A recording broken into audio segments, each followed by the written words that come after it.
आज का हमारा जो टॉपिक है वो है डेनिस लॉटन मॉडल ऑफ करिकुलम। इससे पहले टेलर, व्हीलर और हिल्दा तबा को हमने पढ़ा। तो अगर आपने उसको वीडियो को नहीं देखा तो वो लाजमी देखिएगा, मेरे ही चैनल पे मौजूद है। तो उन जो मॉडल्स का जो उसका करेक्टरिस्टिक्स था वो थोड़ा सा मिजाज उसका डिफरेंट था। इसका थोड़ा डिफरेंट है। क्यों डिफरेंट है जी? ये बात करता है सोशियोलॉजी की, ये वोकेशनल एजुकेशन की और कल्चर की बात करता है कि इनको इंक्लूड करना है हमने अपने कोर सब्जेक्ट्स के अंदर और कंपलसरी सब्जेक्ट्स।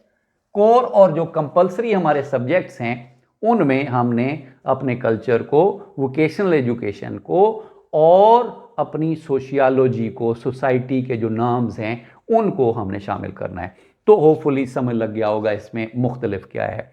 अब वो कहता है कि आपने कंपलसरी सब्जेक्ट किस छलनी से गुजारने हैं, आसान अल्फाज में। वो कहते हैं आप फिलॉसफी, सोशियोलॉजी और साइकोलॉजी इनको मद्देनजर रख के कंटेंट की तरफ आपने बढ़ना है। सबसे पहले जो कंटेंट डेवलपर हैं या करिकुलम डेवलपर हैं वो क्या करेंगे जनाब? वो देखें कि उस माशरे की फिलॉसफी क्या है, नॉलेज कैसे आएगा, रियलिटी किस चीज को वो मानते हैं। वो सोशियोलॉजी, उधर की सोसाइटी, उधर का कल्चर, उधर के कल्चरल नॉर्म्स, उनको मद्देनजर रखना है। और फिर वहां के बच्चों की, बड़ों की, उस माशरे की जो साइकोलॉजी है, उनकी जो साइकोलॉजिकल नीड्स हैं, वहां कौन से टीचिंग मेथड पढ़ाए जा सकते हैं, वहां का टीचर पढ़ा भी सकता है कि नहीं पढ़ा सकता। तो ये साइकोलॉजी की कठाली से भी निकलेगा। उसके बाद करिकुलम डेवलपर जो है ना उनके पास आएगा। फिर उसके मुताबिक ये अपना एक खाका बनाएंगे, उस करिकुलम का फ्रेमवर्क बनाएंगे और आखिर में करिकुलम सिलेक्ट कर लेंगे। ये चौथा मरला होगा। लेकिन यहां पर ज्यादा है कि इस प्रोसेस को करना कैसे है करिकुलम डेवलपर ने।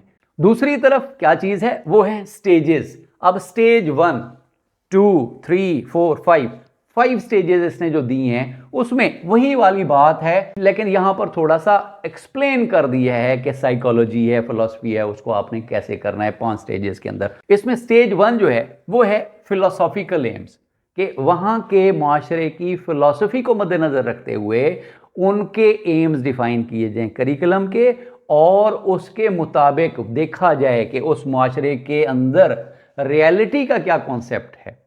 क्या वो इस दुनिया को सब कुछ यही समझते हैं, या इस दुनिया के बाद, यानी उनकी फिलॉसफी के अंदर खुदा, फरिश्ते, उनका क्या कॉन्सेप्ट है, उनका मजहब क्या कहता है, उनकी जो ऑन्टोलॉजी है वो क्या है। तो रियलिटी के बारे में ऑन्टोलॉजी ये जिक्र करती है, तो वो ऑन्टोलॉजी को भी मद्देनजर रखेंगे, रियलिटी के बारे में अपने कंटेंट को उससे इनरिच करेंगे।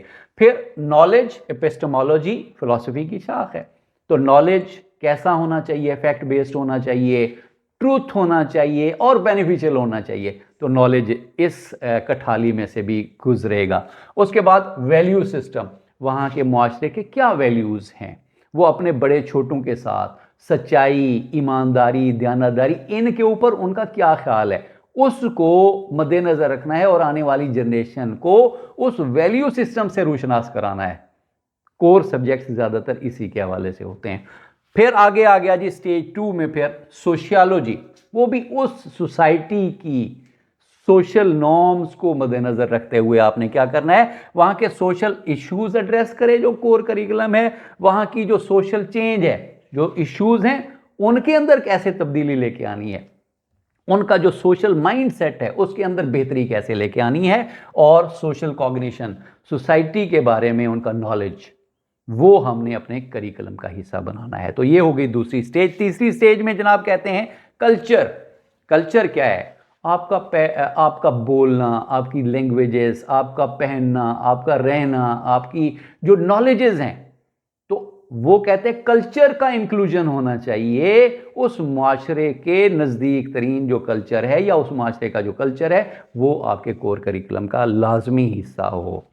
फर्दर कंटेंट फ्रॉम कल्चर, यानी ये मैंने पहले बात कर दी कि कंटेंट हमने कल्चर से लेना है। स्टेज 4 में साइकोलॉजी। अब साइकोलॉजी क्या बात करती है? Methods of teaching.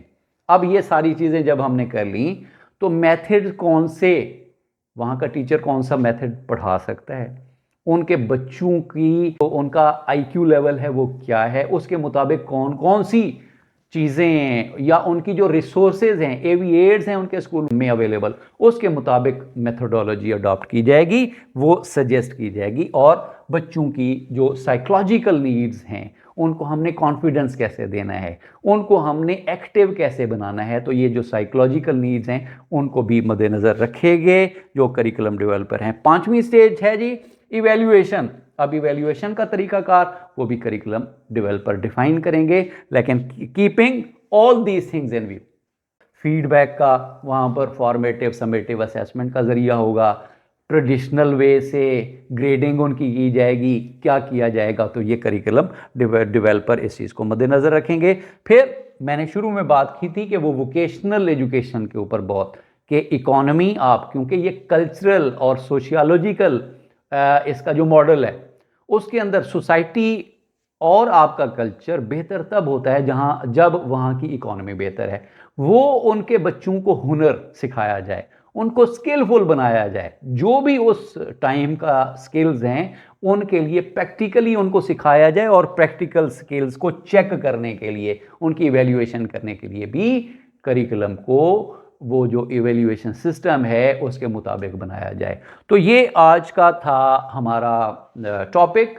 और इसके अलावा भी करिकुलम डेवलपमेंट पे, साइकोलॉजी पे, टीचिंग मेथड्स पे, टीचिंग स्किल्स पे आपने मेरी वीडियो देखनी हो तो आप मेरे चैनल को सब्सक्राइब कीजिएगा।